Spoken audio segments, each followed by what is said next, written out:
Hey everybody, welcome back to Experience Points, a less formal, more laid-back sort of video series where I talk about games that I've played a bit of but have not yet finished, and today I'm taking a look at La Moutarde's Terra Memoria. And when I first saw this a long time ago, my first thought was Breath of Fire! It's not Breath of Fire, but it is really good. I just want to set that expectation first, because when you see this, you're gonna think it's a beautiful game, and you're gonna think it looks kinda like Breath of Fire. Because that's exactly what I thought, but then again, my mind is predisposed to think about Breath of Fire because it's one of my favorite series of all time. And I should also mention real quick that La Moutarde did provide this copy of Terra Memoria for the purpose of this review, so thank you for that download code, guys. Let me tell you about this game, because the battle system is fantastic to start with.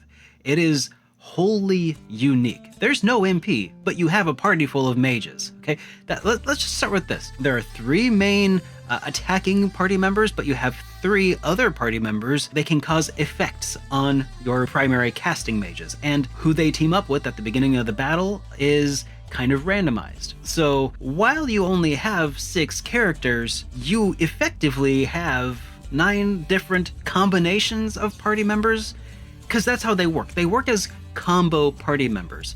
You have, at first, your just base party member who can do a few abilities, like 3 different magic attacks. For instance, at a certain point, they get 3 other magic attacks. I haven't really gotten that far, but it looks like you actually have even more variation than what I've uncovered so far. And then you have a modifier person who can optionally change those 3 magic attacks to have like different elemental abilities or different areas of effect, or just kind of shift them on the elemental affinity scale. It's weird, it's flexible, and I kind of love it. I love it a lot. So that's just part of it, okay? Let's also talk about the turn order that shows up at the bottom of the screen. You can see there's a lot of like placeholders that indicate where on your timeline you and your enemies are, okay? So as you continue to play through a combat round, everybody shifts further to the left. The spells, they don't cost magic points, instead they cost recovery time. So the bigger spell you use, the longer it takes for you to recover. Cool, right? Cool, so you're tracking so far. All right, now let's add to this. The enemies that you face have 3 shield points, essentially. Once all 3 shield points are depleted, the enemy is staggered. There's 2 ways that you can deplete those shield points. One is with just an attack that damages the enemy, costs 1 shield point, and if you attack with one that the enemy is weak to, then they actually sustain 2 shield points of damage. This is where the fun starts. What happens when their shield points are depleted? They become susceptible to all elements, which is nice. Their upcoming turn gets deleted and they get sent to the back of the line, which means you have a lot of flexibility in order to do a lot of damage to these enemies if you're smart and if you use areas of effect effectively. So if you kick off a few attacks that can break shields, you can make it so you don't even get hit by enemies. And there's a point in the game where the player is not supposed to go where I went. My characters were like level 18, and I was then fighting enemies that were level like 28. And I was determined to continue making my way through, and I was able to actually defeat some of those enemies and gain massive amounts of XP. And I grinded there for a little bit until I was able to finish the area. So now I'm massively over leveled, but that was just one little challenge that I wanted to see if I could pose to myself using the combat system. It was not easy, and I could not do it very consistently, but I was able to, pick and scratch my way to victory enough times that I was able to actually get, further into this off-limits area, essentially. And I love the fact that the game allowed me the ability to do that. It didn't just like lock me out. It said, sure, you can do this if you can figure out how. And that made me very happy. So it's a very flexible and rewarding combat system that was very fun and effective, okay? So I wanted to put that out there first and foremost. Did I mention that this game is also only about 20 hours? I featured this game in my video, Top 10 RPGs Under 20 Hours. This was featured around the end of the video when I talked about a bunch of different indies that were coming out recently, and this is one of those.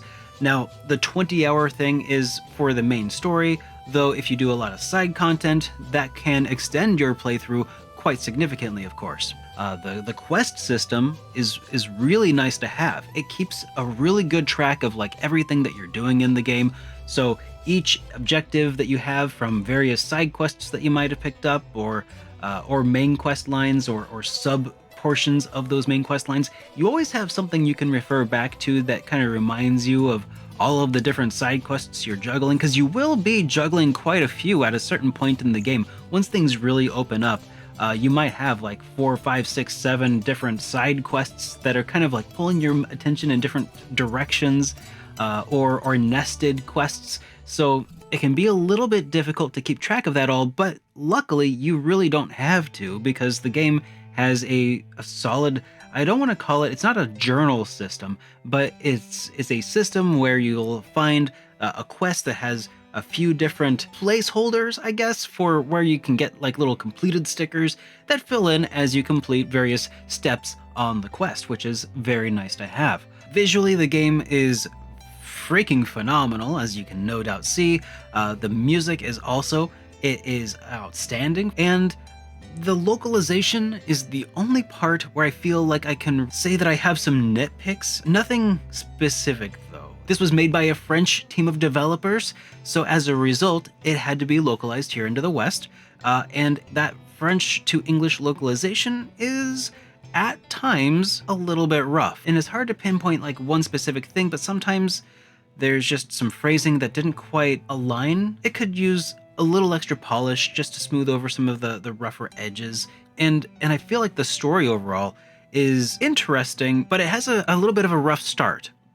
The game picks up what feels like it's en medias res, following Moshang, a rhino humanoid that is also a powerful mage, defending the town from these carcasses, is what they call them, but they're essentially machines that have reawakened somehow and are attacking for some reason. He's taking out a bunch of those carcasses, and then that's kind of the tutorial area, fade to black, and then suddenly we're playing as Syl instead of Moshang, and Syl is a fox girl who is looking for her parents, who are no longer in the town where they were when she left them. And as you explore, she encounters Moshang, and Moshang's just hanging out, and he joins you to help because you need help finding your parents. It felt like there was a little bit of friction there, where there was that, here's this thing that's happening, and then hard stop, and then here's this other character who's doing this thing. I went ahead and just kind of forced my way through it. It was a little bit of a clumsy onboarding, in my opinion. But once the meat of the game actually starts, once you have gone and established what you're trying to do, done a few side quests, then I think once that ball starts rolling, and really once you first leave the town, the back of my brain stopped asking, why are we doing this again? Maybe part of it was that I was playing on a Steam Deck and I was a little distracted because I was just not in my zone. You know, typically I like to usually play in a very comfortable area, like my studio here. I like to play games, I like to stream them on Twitch and stuff. This time I actually got the game in preparation for a trip to Too Many Games up in Pennsylvania. Thank you again to La Moutarde for providing the review code here. I asked them if it would run on a Steam Deck, and they said that they've actually spent a lot of extra time making sure that it ran really well on Steam Deck, and I have to say, it did run really beautifully on my Steam Deck. It's a very fun game with a really unique combat system, characters that are very unique, the whole modification system where your characters like get randomly assigned to other party members during combat and have the ability to affect their spells and everything. It is so cool. The whole vibe of the game, it feels very classic, very kind of PlayStation 1-ish, and I think a lot of y'all are gonna really appreciate it. As long as you can be a little bit, forgiving. Go in with without expecting Breath of Fire. I think that might have also probably been something I should have done, is just, hype responsibly and not not put too high of expectations. Just because it's a beautiful game featuring similar style characters does not mean that it's a Breath of Fire battle system, even though it's got the isometric view that's so gorgeous. I wish more games looked as half as good as this. This is such a beautiful game, and the music is fun, and yeah, all in all, I have a very positive experience with this, and I just hope that you guys can give this game a shot and enjoy it as well. It feels like a wholly unique take on the RPG combat system that I haven't seen a whole lot of this level of playing around with things before, and I think it's a worthwhile investment of your time, if only for the fun combat system that actually allows you as David to take on Goliath, you know? That's what it felt like. It feels really rewarding and like I actually accomplished something. So yeah, go give it a shot. Check them out. This is Terra Memoria. Thanks again, and I'll see you guys in the next video. Have a great day, everyone.